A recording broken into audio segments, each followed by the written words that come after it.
I read Jason Whitlock's column on FoxSports.com where he said, why should Derrick Rose trust the Bulls with his future? Jason, kind enough to join us on short notice. Why do you ask that question, Jason? Well, because the Bulls have a history with their players of mishandling their injuries. It was just 2-3 years ago that Luau Ding had stress fractures in his leg, and the Bulls doctors had cleared him to play. He got a second opinion, and he needed 4 months of rest to overcome that injury that they thought he was cleared to play. 2 years ago, Omar Asic broke his leg. They sent him out to play in the Eastern Conference Final. He survived 2 minutes. Just the overwhelming number of injuries this team and illness this team has had makes you question whether or not this team really handles its players that well. Tom Thibodeau's built a great reputation of pushing his players to the brink and overachieving, and you just wonder if it's just not taking a toll on this team. And, you know, Derrick Rose has had an assortment of injuries during his time that he's played through. Kirk Heinrich played through some injuries and now has a calf and can't play. And so you just wonder if there's a lack of trust between Rose and his camp and the Bulls and their camp and their medical staff. And, you know, for me, you know, this is similar. You just made the Jordan comparison. The analogy that I saw and I really like is the Grant Hill comparison. Mm-hmm. He was medically cleared to play on a bad ankle, and that didn't go over real well for him down in Orlando, and it ended up changing the trajectory of his career. So, you know, listen, maybe it is all mental with Derrick Rose, but maybe it's not. Why not shut him down? Why doesn't Derrick Rose just say, I'm not playing, I'm done for the rest of the year? Or the Bulls say this. Why is it left there open to interpretation? I don't think the Heat are losing any sleep preparing for Derrick Rose. Well, I think that, you know, Derrick Rose is a competitor. He's played basketball his whole life. His instincts say, hey, I want to play. And that's where you need an organization to come in and say, okay, it's too late. We're shutting this down. We don't want the controversy. But the Bulls want him out there. They you know, it's the mentality of that organization to never give up and keep pushing and keep fighting. And they want him out there, and they've been trying to put pressure on him. That's why they released the information. He's medically cleared to play. There's some tension between Derrick Rose's brother, Reggie, and the Bulls organization. And so, you know, there's a little bit of a battle between these two. And look, there was a battle between Jerry Krause and the Bulls and Michael Jordan throughout his career. So this is not unusual for the Chicago Bulls. Well, but it's Derrick Rose's doctor. It's not the Bulls' doctor who cleared him.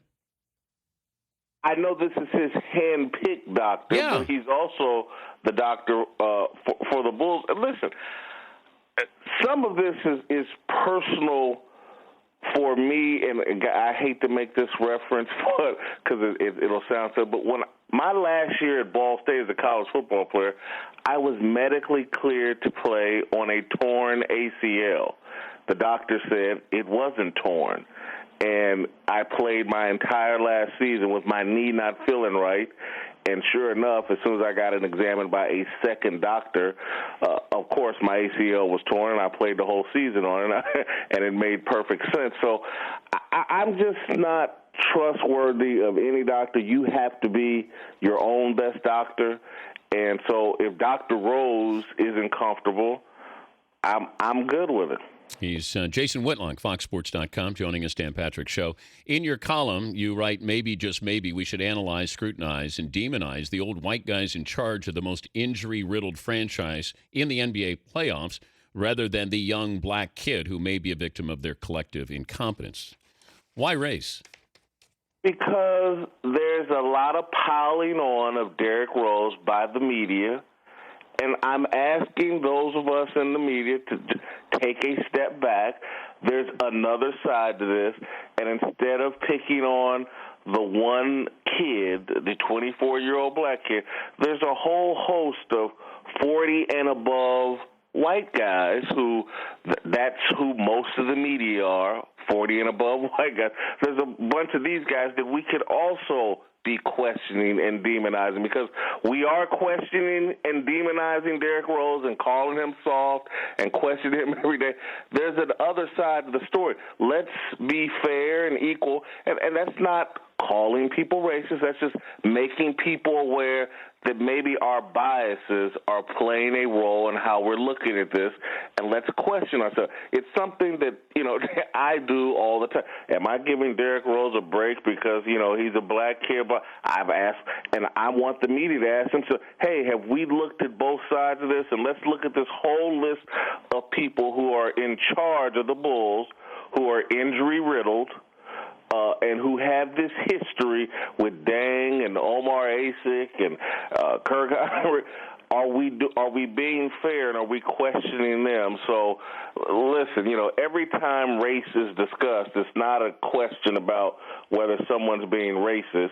It's a question of whether have we done the due diligence amongst ourselves, where we asked ourselves, are our biases playing a role in how we're looking at this, and are we questioning both sides equally? Well, I didn't look at it as, white guys in power. I don't think you looked at it as white, but I'm just telling you. But you know what? I lit up Mike Shanahan for what he did to RG3. I understand, Dan, but listen, I'm not accusing you or anyone of being racist, but we do have biases, and we do when it's two separate groups going at it.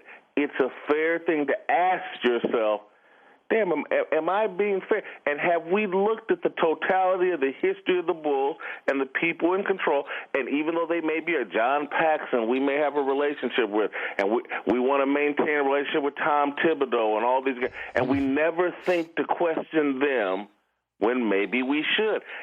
Some of it's just the establishment. People are more prone to go with the establishment than the non-establishment.